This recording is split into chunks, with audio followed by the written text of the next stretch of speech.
Louvado seja nosso Senhor Jesus Cristo, para sempre seja louvado. Então, reunido em nome do Pai, Filho e Espírito Santo. Amém. Que a graça do nosso Senhor Jesus Cristo, o amor do Pai, a comunhão do Espírito Santo estejam conosco. Queridos irmãos e irmãs, meu cordial boa tarde. Passando aqui para gravar mais uma palestra do livro de Transfiguração de Frei Inácio da Arriaga. Espero que tenham uma semana cheia de paz, saúde e amor. Vou falar hoje sobre apropriar-se. Qualquer um de nós pode sentir o desejo de possuir algo e torná-lo nosso para nós. Esse algo pode ser uma ideia, uma pessoa, um êxito, um cargo, um projeto, um nome, a nossa própria imagem. Torno-os meus na medida em que os utilizo para satisfação ou proveito próprios. E assim podemos estender uma ponte de energia adesivas, enlaçando minha pessoa com esse algo. E este enlaçamento a este, torná-lo meu. Chamamos de apropriação. O pior que pode acontecer é que esse algo seja eu mesmo. Nesse caso, eu me transformo em proprietário de mim mesmo. Naturalmente, não se trata de uma apropriação jurídica, e sim psicológica ou efetiva.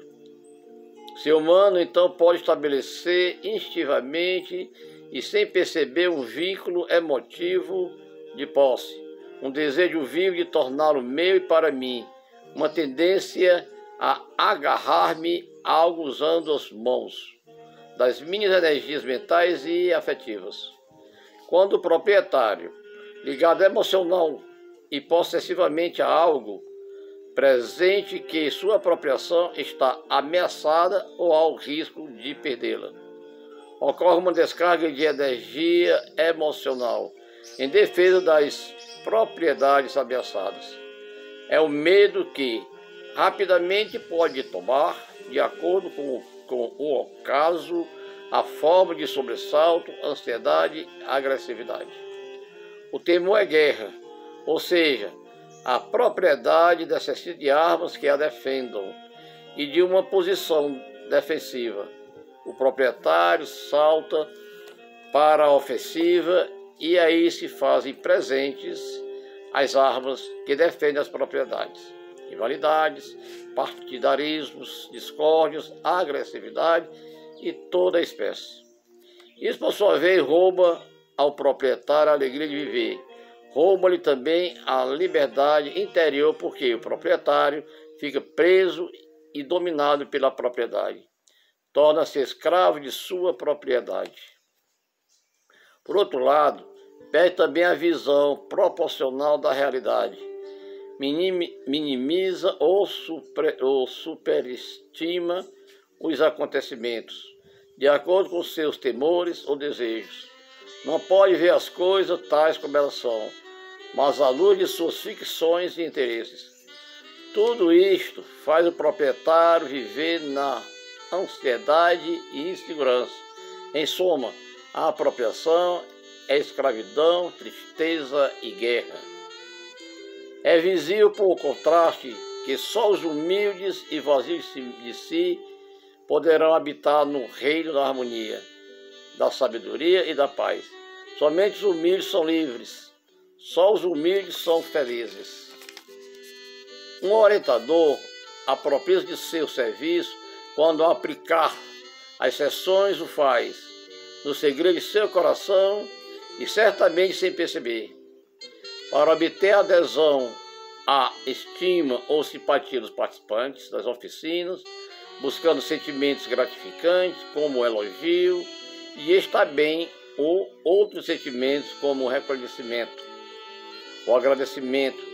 E se por não obtê-los o orientador fica triste ou frustrado, é sinal de que ele buscava a si mesmo. Havia a apropriação.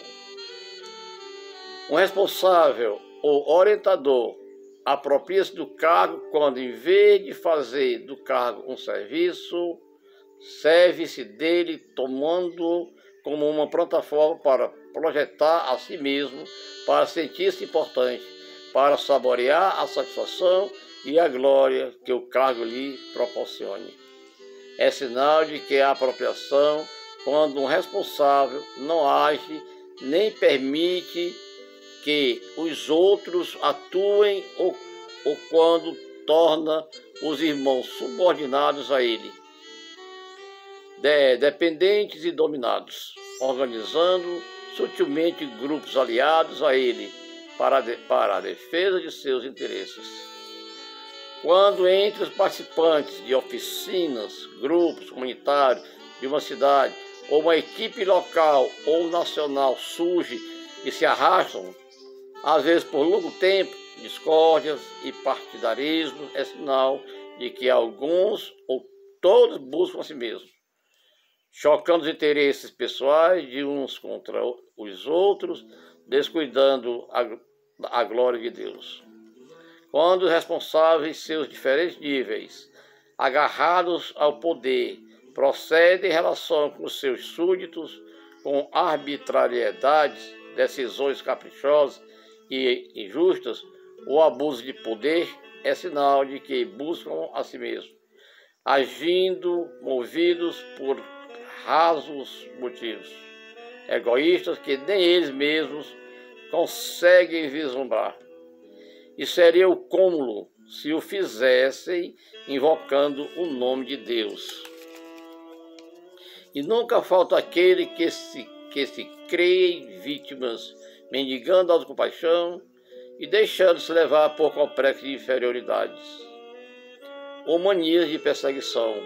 Confundem, intrigam, formam grupos, são os buscadores de si mesmos e provavelmente sem perceber isso. Conclusão: o inimigo fundamental dos grupos em toda parte e em todos os tempos é e será a apropriação.